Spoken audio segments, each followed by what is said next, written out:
Sa mabuting balita ngayon, sinabi ni Jesus, ang aking Ama ay patuloy sa paggawa at gayon din ako. Ang mga salitang ito ay nagpapaalaala sa atin na ang Diyos ay hindi kailanman tumitigil sa pag-aalaga sa kaniyang mga anak. Kahit sa gitna ng kaguluhan ng mundo, sa ating mga pagdurusa, sa panahong pakiramdam natin ay mag-isa tayo, ang Diyos ay patuloy na kumikilos sa ating buhay. Minsan sa buhay, may mga panahon na parang tahimik ang Diyos. Kapag may sakit tayo, kapag may nawawala sa atin, kapag tayo ay dumaraan sa mabigat na pagdurusa, maaari nating isipin na siya ay malayo sa atin. Ngunit ipinapaalala ni Jesus sa atin na ang Ama ay patuloy na gumagawa. Kahit hindi natin nakikita, ang Diyos ay kumikilos sa pamamagitan ng mga taong ipinapadala niya upang tumulong sa atin, sa lakas na ibinibigay niya upang makabangon tayo, at sa pag-asang hindi niya hinahayaang mawala tayo sa kanyang puso. Sinabi rin ni Jesus na ang sino mang nakikinig sa kanyang salita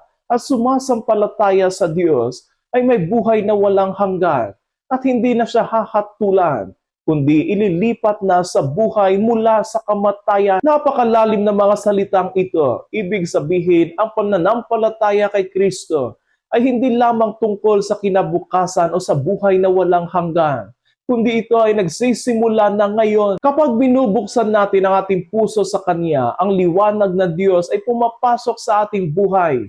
At unti-unti tayong binabago nito. Inilalahad ng mabuting balita na kilala tayo ng Diyos, mahal niya tayo, at hindi siya tumitigil na kumilos para sa ating kabutihan. Kahit gaano tayo kahina, kahit ilang beses tayo nagkasala, ang Diyos ay hindi tumitigil sa paghahanap sa atin at sa pag-aakay sa atin pabalik sa Kanya. Mga kapatid, kung minsan sa ating buhay tayo ay nakakaramdam ng pagod, pagkalugmo, takot o kawalan ng pag-asa, tandaan natin ang sinabi ni Jesus na ang Ama ay patuloy na gumagawa at kumikilos. Ang Diyos ay hindi natutulog, hindi napapagod at hindi sumusuko sa atin. At kung mananatili tayo nakikinig sa Kanyang salita at nagtitiwala sa Kanya, mararanasan natin na sa gitna ng kadiliman ng buhay, ang Diyos ay patuloy na nagdadala ng liwanag sa atin.